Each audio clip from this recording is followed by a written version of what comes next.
The story we are told as children is simple. A wooden ship, filled with pious people in black hats, sails across the ocean seeking freedom. They land on a rock. They meet friendly locals. They eat turkey, and a nation is born. It is a comforting myth, but the reality was a nightmare. The voyage of the Mayflower was not a serene pilgrimage. It was a desperate, terrifying gamble. It was a journey undertaken in a rotting, leaking wine ship, packed with passengers who despised each other. It was a story of near-mutiny, of a ship's beam cracking in a hurricane, of a winter so brutal it was simply called the Great Dying. And the people on board were not just pilgrims. They were a volatile mix of religious radicals, indebted servants, and hard-bitten mercenaries, bound together not by love, but by a lethal contract. Welcome to Cultural Echoes. Today we look beyond the feast. We are going to step onto the deck of the Mayflower to discover the untold story of the voyage that almost didn't happen, and the colony that almost died. The Saints and the Strangers. A marriage of necessity. To understand the voyage, we must first understand who was on the ship, and more importantly, who was not supposed to be there. We tend to think of the Mayflower passengers as a single, unified group, the Pilgrims. But this is a historical invention. On the ship, there were two distinct and deeply suspicious factions. They didn't call themselves Pilgrims. They called themselves Saints and Strangers. The Saints were the group we know best. They were separatists, radical English Protestants who believed the Church of England was hopelessly corrupt. They had fled England years earlier, not to America, but to Holland, to the city of Leiden. There they found religious freedom, but they lost everything else. They were working in grueling textile jobs, living in poverty. But their greatest fear wasn't poverty. It was assimilation. They watched with horror as their children began to speak Dutch, dress Dutch, and leave the strict faith. They realized that if they stayed in Holland, their specific cultural and religious identity would vanish within a generation. They needed to leave. They needed a place where they could be English, but their kind of English. They looked across the Atlantic. But the Saints had a problem. They were poor. They had no money to buy a ship, no money to buy supplies, and no legal right to settle in the New World. To get there, they had to make a deal with the devil, or at least with a group of ruthless London investors known as the Merchant Adventurers. The deal was harsh. The investors would pay for the voyage. In return, the settlers would work for 7 years as communal servants. Everything they built, everything they grew, every fur they trapped would belong to the company. They would not own their own houses or land until the 7 years were up. It was, effectively, 7 years of indentured servitude. But the investors didn't trust a group of religious radicals to run a profitable colony. They demanded that the separatists take others with them, men with skills, men who could fight, men who weren't there for religion, but for money. These were the strangers. They were not part of the Leiden congregation. They were Anglicans. They were distinct in dress, speech, and manner. Among them was Stephen Hopkins, a man who had already been to the New World and survived a shipwreck in Bermuda, a story that famously inspired Shakespeare's The Tempest. There was Miles Standish, a short, fiery professional soldier hired to handle the colony's defense. There were Billingtons, a family known for being rowdy and troublemaking. So, when the Mayflower finally prepared to depart, it was not filled with a unified, civil body. It was a powder keg. On one side, the pious separatists, judging the others as ungodly. On the other, the rough-edged strangers, viewing the separatists as religious fanatics. They were crammed into a space the size of a tennis court, terrified, indebted, and sailing toward a wilderness from which few returned. The voyage began not with a hymn, but with deep, mutual distrust. The Curse of the Speedwell. The Mayflower is famous, but we often forget that she was not supposed to sail alone. The original plan was for a convoy of 2 ships, the Mayflower and a smaller 60-ton vessel called the Speedwell. The Separatists had purchased the Speedwell to be their permanent ship in America. It was meant to be their lifeline, to fish, to trade, to explore the coast. Without it, they would be stranded on the shore. In August 1620, the 2 ships departed Southampton together, carrying about 120 passengers. But almost immediately, disaster struck. The Speedwell began to leak. Not just a trickle, but a deluge. The water rose in the hold so fast the pumps couldn't keep up. They turned back to the port of Dartmouth for repairs. They found leaks, patched them, and set sail again. They got 300 miles out into the Atlantic past the point of no return. And again, the Speedwell began to take on water. The captain declared that if they continued, the ship would sink. Frustrated and panicked, they turned back a second time, limping into Plymouth, England. It was a catastrophe. They had lost precious weeks. It was now September. The optimal sailing season was long over. The Atlantic in autumn is a violent, churning machine of westerly gales. They had to make a heartbreaking decision. They abandoned the Speedwell. This decision changed history. They couldn't take everyone. About 20 passengers simply gave up and went home. The rest, 102 souls, were crammed onto the Mayflower. The Mayflower was a merchant ship, a float designed for carrying wine and cloth, not people. She was about 100 feet long, broad-beamed, and smelled deeply of old wine and damp wood. She was already an old ship, nearing the end of her commercial life. Now she had to carry the load of 2 ships. Cargo was reshuffled. Supplies were left behind.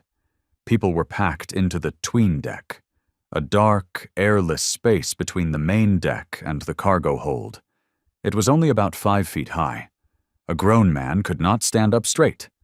In this cramped, dark, reeking space, 102 passengers and about 30 crew members prepared to face the North Atlantic at the worst possible time of year. And there is a dark footnote to the story of the Speedwell. Years later, it was revealed that the leaking was likely sabotage. The captain and crew of the Speedwell had no desire to spend a year in the wild American wilderness. It is believed they deliberately overmasted the ship, putting on sails that were too big, which stressed the hull and caused the seams to open up whenever they were under full sail. Once the ship was sold and remasted later, it sailed perfectly. The Pilgrims had been conned, and now they were alone. The Atlantic Nightmare. On September 6, 1620, the Mayflower finally cleared Land's End and moved out into the open ocean. The first few days were deceptive. The wind was fair, and the ship, though overloaded, made good time. But they were sailing directly into the teeth of the autumn equinox. By October, the Atlantic turned into a monster. For the passengers locked in the 'tween deck, the world became a dark, heaving hell. The 'tween deck was a space designed for cargo, not humans. It had no windows. It had no latrines, only buckets that spilled with every violent roll of the ship. With 102 people cramped together, seasickness was not just a discomfort, it was a plague. The smell of vomit, unwashed bodies, rotting food, and the bilge water below would have been overpowering. And then the storms began.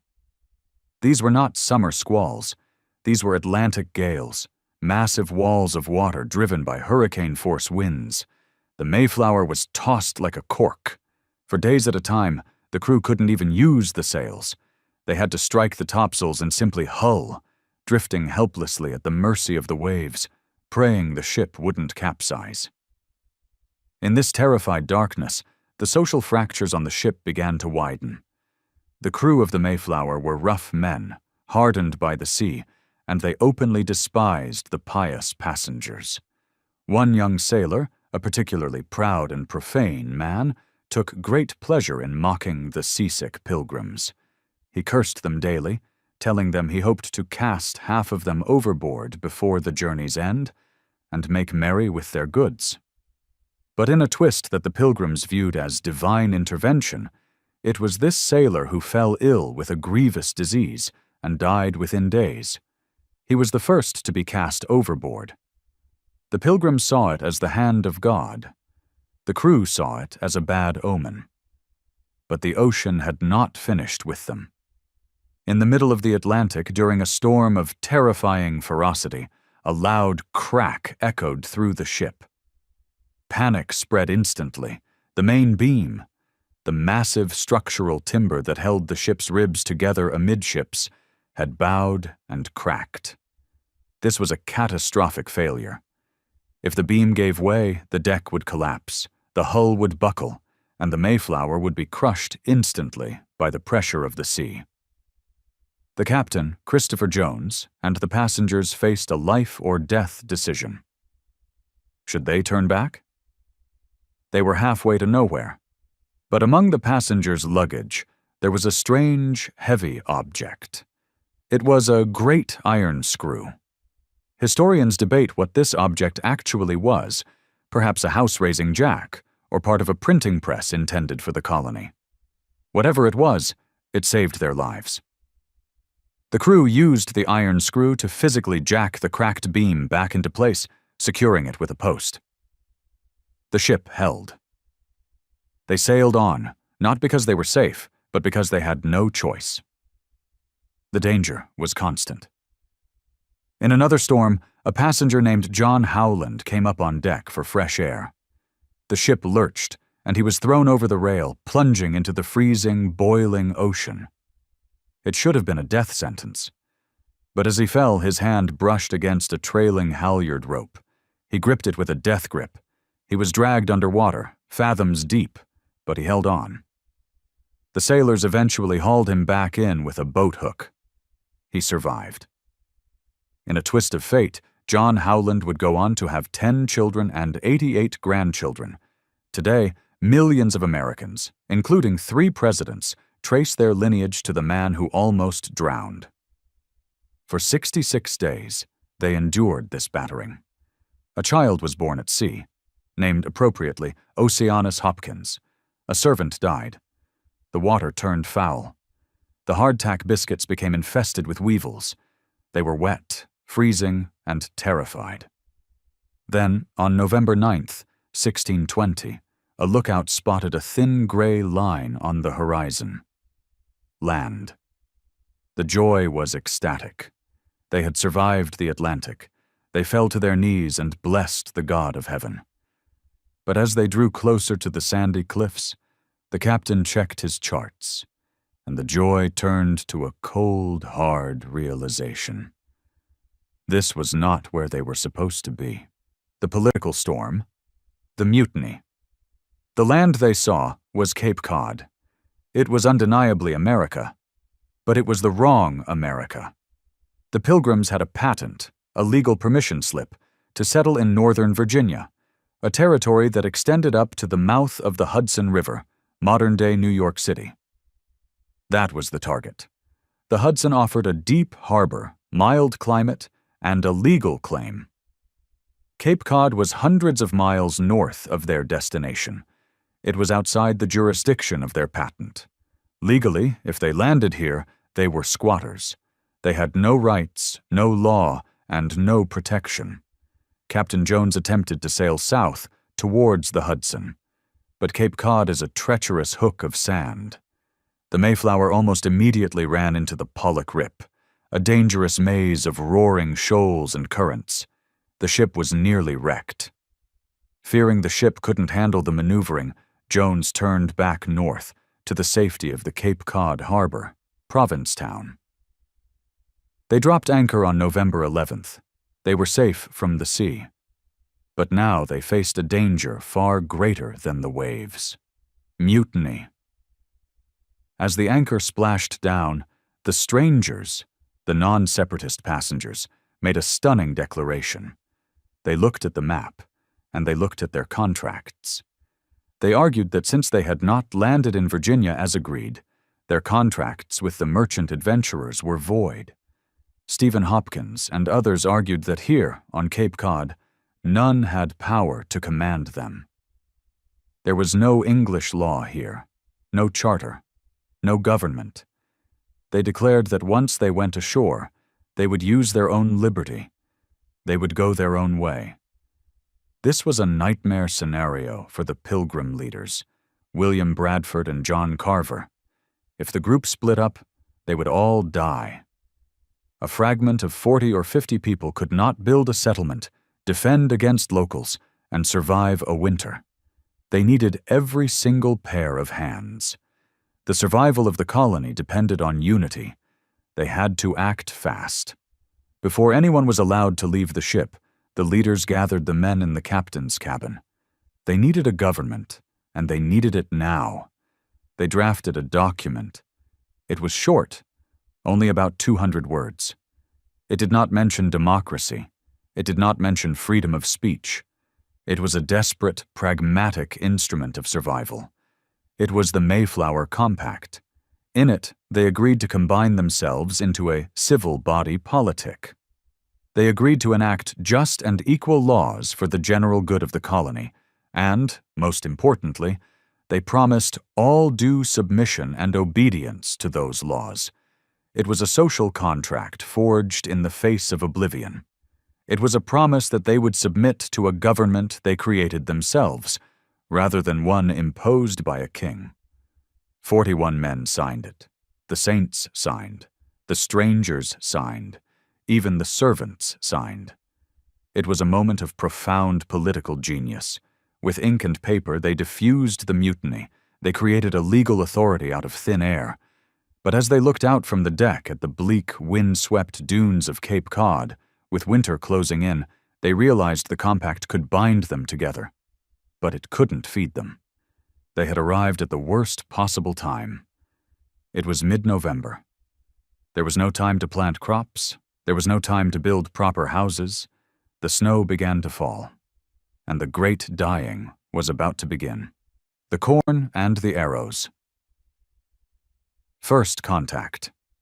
The Mayflower was anchored in Provincetown Harbor, but the Pilgrims could not stay there. The sandy tip of Cape Cod offered no fresh water, no fertile soil for planting, and little shelter from the biting winter wind. They needed a permanent home, and they needed it immediately. While the women and children remained trapped on the reeking ship, beginning a confinement that would last for months, the men launched a series of desperate expeditions called the Discoveries. Led by the fiery Miles Standish, a group of 16 men, armed with muskets and wearing heavy armor, rowed ashore. They were not explorers. They were survivors scavenging for life. The land they found was not an empty wilderness. It was a landscape that had been shaped, managed, and inhabited for thousands of years by the Wampanoag people. The Pilgrims found trails. They found cleared fields. And, most importantly, they found evidence of recent life. On November 15th, during their first foray, they stumbled upon a strange mound of earth covered with woven mats. They dug it up. Beneath the sand, they found a basket filled with something that looked like gold to their starving eyes. Corn. Indian maize. Beautiful, multicolored kernels. This was a cache, a winter food supply buried by the Nauset tribe. The Pilgrims faced a moral abyss. To take it was theft, stealing the winter sustenance of a people they had not met. To leave it was to risk starvation. Desperation won. They took the corn, filling a large iron kettle and their pockets. They justified it as God's providence, promising themselves they would repay the owners eventually. But to the watching Wampanoag, who were observing from the tree line, this was not a religious act. It was an act of invasion. These strangers had arrived and immediately looted a food store and, later, disturbed a grave. The tension mounted with every expedition. The Pilgrims were freezing, their clothes freezing to their bodies like coats of iron. They found no suitable harbor. Then, on the morning of December 8th, at a place now called First Encounter Beach, the silence broke. The Pilgrims were camped on the beach, eating breakfast in the pre-dawn dark. Suddenly, a terrifying cry rang out from the woods. "Woach! Woach! Ha-hatch! Woach!" Arrows began to rain down on their barricade. The Nauset warriors, defending their land and their stolen corn, attacked. The air was filled with the whistle of arrows and the thunderous crack-boom of Pilgrim muskets firing blindly into the trees. It was a skirmish, not a battle. The Nauset vanished into the woods as quickly as they had appeared. No one was hit, but the message was clear. They were not welcome here. The first encounter was not a handshake. It was a firefight. Terrified and exhausted, the Pilgrims fled back to their small boat, the shallop. They sailed west across the bay, through a blinding snowstorm that snapped their rudder and nearly wrecked them on an island. Finally, they limped into a harbor on the mainland. It had a deep channel. It had a brook of sweet, fresh water. It had cleared cornfields ready for planting, cleared ominously by a plague that had wiped out the previous inhabitants years before. They named it Plymouth. They had found their home. But they had found it too late. The Great Dying. On December 25th, 1620, Christmas Day, the Pilgrims began to build their first house. But there was no Christmas cheer. The holiday was not celebrated by the strict separatists, and besides, they were too busy dying. The delay had cost them everything. They were now in the depths of a New England winter, exposed to the elements, malnourished, and stressed beyond human endurance. Their immune systems collapsed. A sickness began to sweep through the ship. It was likely a combination of scurvy, from a lack of vitamin C, pneumonia, from the freezing wet, and perhaps typhus, from the lice and filth of the ship. They called it the general sickness. It was swift, brutal, and merciless. At the height of the dying, in January and February 1621, sometimes 2 or 3 people died every single day. The Mayflower, anchored a mile offshore for safety, became a floating hospital and a morgue. The scene inside the 'tween deck was dantesque. The air was thick with the smell of sickness and death. There were not enough healthy people to care for the sick. At one point, out of the entire company of 100+ people, only 6 or 7 were healthy enough to stand. William Bradford, who would become the governor, described the heroism of these few healthy souls, including Miles Standish and the elder William Brewster. He wrote that they spared no pains night nor day, but with abundance of toil and hazard of their own health, fetched them wood, made them fires, dressed them meat, made their beds, washed their loathsome clothes, clothed and unclothed them. The sickness did not discriminate. It took the women first. Of the 18 married women who had boarded the Mayflower, 14 died that winter. They had sacrificed their rations for their children, and their bodies simply gave out. It took the sailors, too. The boatswain, the gunner, the cook. Half the crew died. The captain, Christopher Jones, watched helplessly as his workforce vanished. By the time the spring sun finally broke the frost in March 1621, the toll was staggering. 52 of the 102 passengers were dead. Exactly half. Those who survived were walking skeletons, traumatized and grieving. But they could not even grieve openly. They were terrified that the Wampanoag, who they still assumed were hostile enemies, would see their weakness and attack. So they committed a final heartbreaking act of deception. They buried their dead at night, on a bluff overlooking the harbor called Cole's Hill. They didn't use headstones. They didn't mark the graves. Instead, they planted corn over the burial ground to hide the mounds of fresh earth. They were literally living on top of their dead, hiding their grief to project strength. The Mayflower, their only link to civilization, was preparing to leave. Captain Jones, having lost half his crew, was finally ready to sail back to England. He offered to take anyone who wanted to quit back with him. The survivors stood on the shore. They were half-starved. They had lost their husbands, wives, and parents. They were surrounded by a vast, unknown continent. The ship offered life. Staying meant likely death. And yet, not a single pilgrim got on the boat. They watched the Mayflower disappear over the horizon on April 5th, 1621. They were now entirely alone. The great dying was over, but the challenge of living had just begun. The Ghost and the Translator. By March 1621, the 50 survivors of Plymouth were living in a state of constant, low-level terror. They had seen smoke rising from the woods. They had heard voices. They knew the savages, as they called them, were watching. With their muskets rusting and their bodies weak, they expected an attack that would wipe them out at any moment. On March 16th, the attack seemed to begin. A tall, strongly built Native American man walked boldly out of the forest and strode directly into the middle of the settlement. The Pilgrims panicked, grabbing their weapons. But the man did not attack. He raised his hand in greeting and spoke 2 words that nearly made the Pilgrims faint with shock. "Welcome, Englishmen." This was Samoset.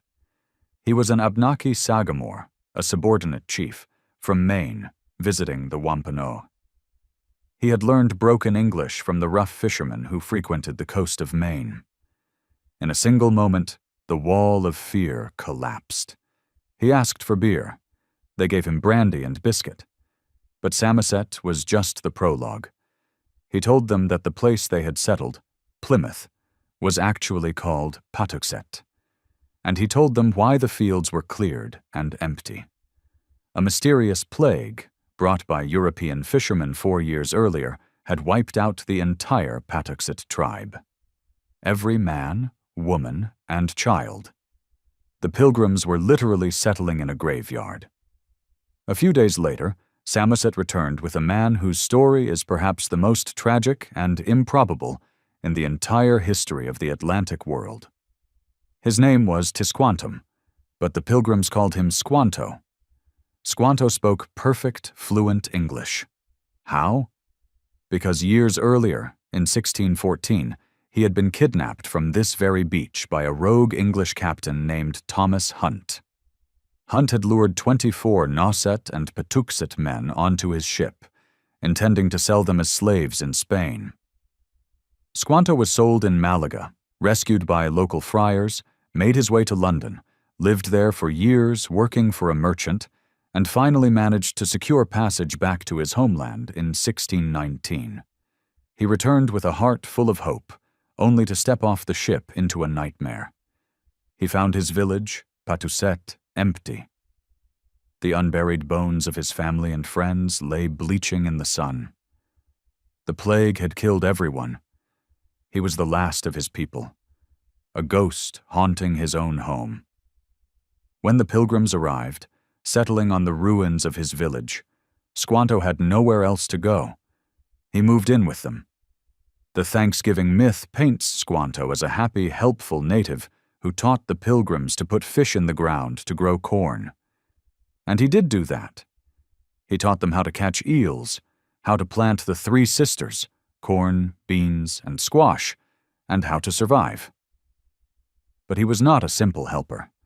He was a sophisticated, damaged survivor playing a dangerous game.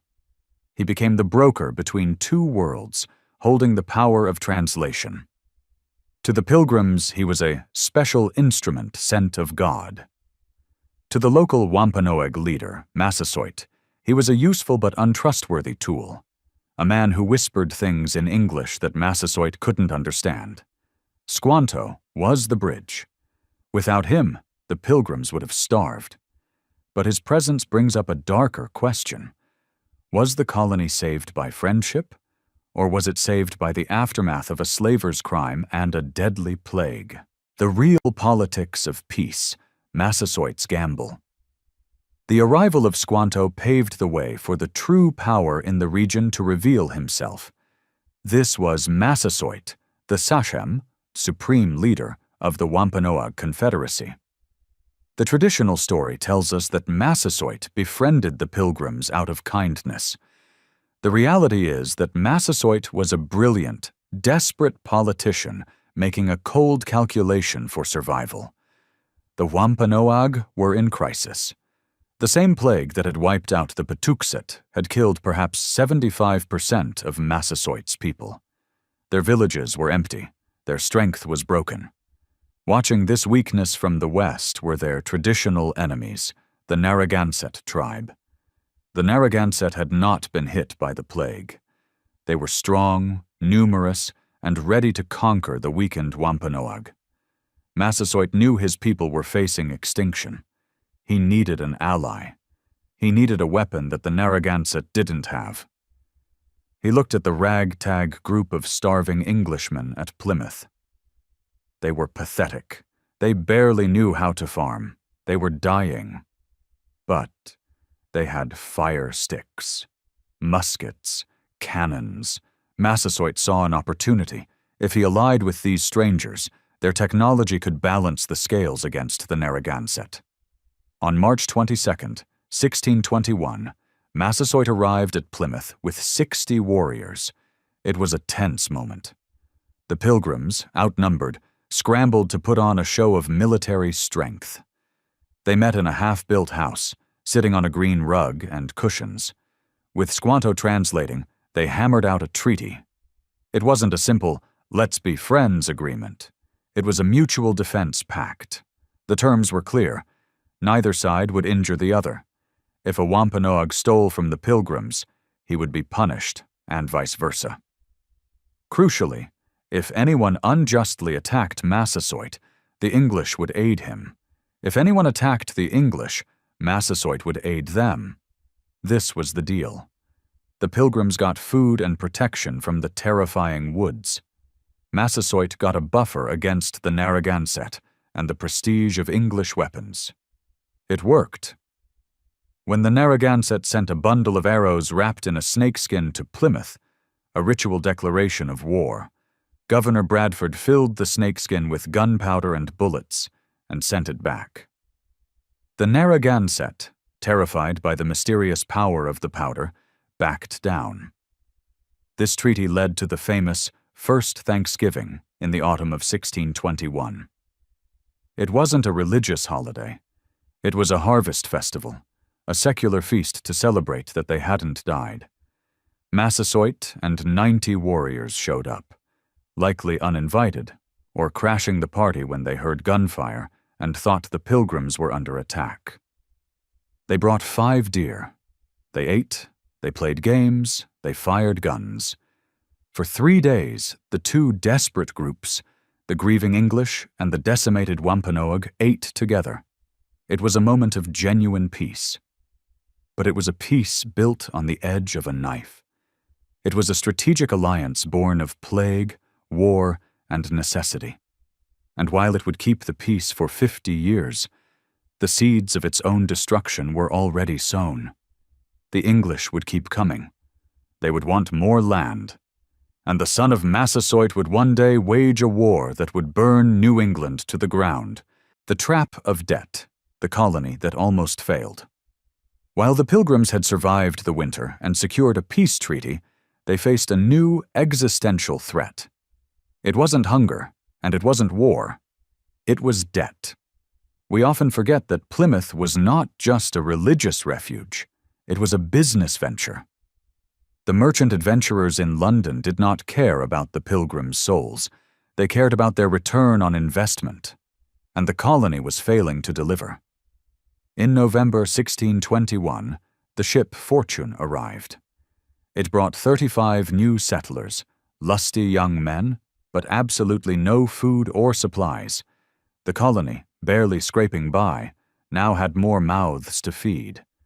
When the Fortune sailed back to England, the Pilgrims loaded it with everything they had: beaver skins, sassafras, and timber, worth about £500. It was their first payment on the massive debt. But as the fortune neared England, it was captured by French privateers. The cargo was stolen. The Pilgrims' first year of labor vanished instantly. The debt remained. Back in Plymouth, the mood darkened. The original contract with the investors demanded that the colony run on a communal system. No one owned land. No one owned what they grew. Everyone worked for the common store, and everyone received an equal ration, regardless of how hard they worked. Governor Bradford, in his journals, recorded the disaster of this system. He wrote that the young men complained that they should spend their time and strength working for other men's wives and children without any recompense. The common course, he noted, bred confusion and discontent and retarded much employment. Productivity plummeted. Starvation returned. In 1623, facing another famine, Bradford made a radical decision. He abolished the communal system. He assigned every family a private plot of land.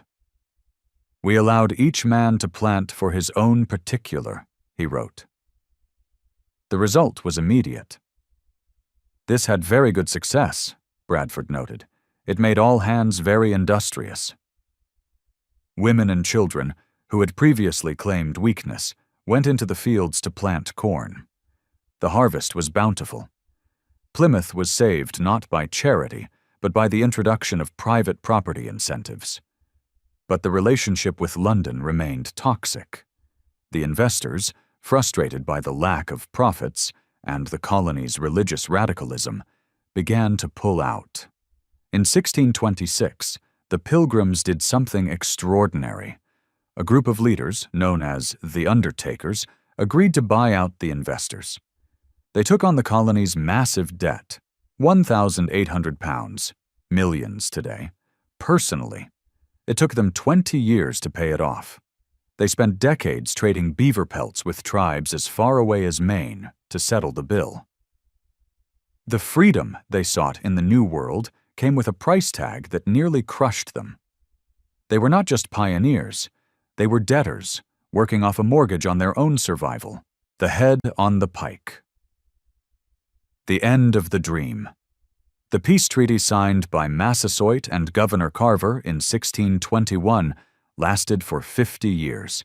It is the longest-lasting peace treaty in early American history, but it was a peace that rotted from the inside out. As the decades passed, the old comers, the original Pilgrims like Bradford and Winslow, died off. Massasoit died in 1661. A new generation took power on both sides, and they did not share the bond of the first Thanksgiving. For the English, the Wampanoag were no longer necessary allies for survival. They were obstacles to expansion. Thousands of new Puritans were flooding into New England. They wanted land. They pressed deeper and deeper into Wampanoag territory, their cattle trampling native cornfields, their courts imposing English law on sovereign tribes. For the Wampanoag, the alliance had become a cage. Massasoit's son, Metacomet, known to the English as King Philip, watched as his people were pushed to the brink. He saw that the friendship his father had forged was leading to the slow erasure of his culture. In 1675, the tension snapped. King Philip's War began. It was the bloodiest war per capita in American history. It was not a skirmish. It was an apocalypse. Metacomet built a massive coalition of tribes, Wampanoag, Narragansett, Nipmuc, and launched a coordinated assault to drive the English into the sea. 12 English towns were utterly destroyed. The economy of New England was ruined. 5% of the white population was killed. But the retribution was total. The English, allied with the Mohegan tribe, hunted Metacomet down. They burned crops, massacred villages, and sold captured Wampanoag, including Metacomet's own wife and 9-year-old son, into slavery in the West Indies. The civil body politic of the Mayflower had become an engine of enslavement. In August 1676, Metacomet was cornered in a swamp near the original site of Massasoit's home. He was shot through the heart, not by an Englishman, but by a native convert named John Alderman. The English captain ordered Metacomet's body to be drawn and quartered. But the final act of the war took place in Plymouth, the very town Massasoit had helped save. They took Metacomet's head and marched it back to the colony. They mounted it on a pike and displayed it at the entrance of the town fort. It stayed there for over 20 years. For 2 decades, the children of the Pilgrims walked past the rotting skull of the son of the man who had eaten Thanksgiving dinner with their parents. It was a gruesome, silent sentinel, a testament to how the city on a hill had been secured. The Thanksgiving story ends with a feast. The real story ends with a head on a pike. The Mayflower Voyage brought the seeds of a nation, but it also brought the seeds of a tragedy that would echo across the continent for centuries. The voyage of the Mayflower is more than a holiday myth.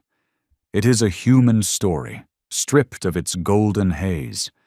It is a story of a leaking ship and a terrified people, of a political mutiny solved by a brilliant document, of a deadly winter where the living hid the dead, and of a fragile alliance born in desperation that saved a colony but doomed a people. At Cultural Echoes, we look at history not to judge it, but to understand the full, messy price of survival. The Pilgrims were not saints, and they were not villains. They were desperate families caught in a clash of worlds they barely understood. Thank you for joining us on this journey. If you want to continue exploring the untold sides of history with us, subscribe and join our community. And now I turn the question to you. Does knowing the violent end of the peace, King Philip's War, change how you view the Thanksgiving story? Share your thoughts in the comments below. Until next time.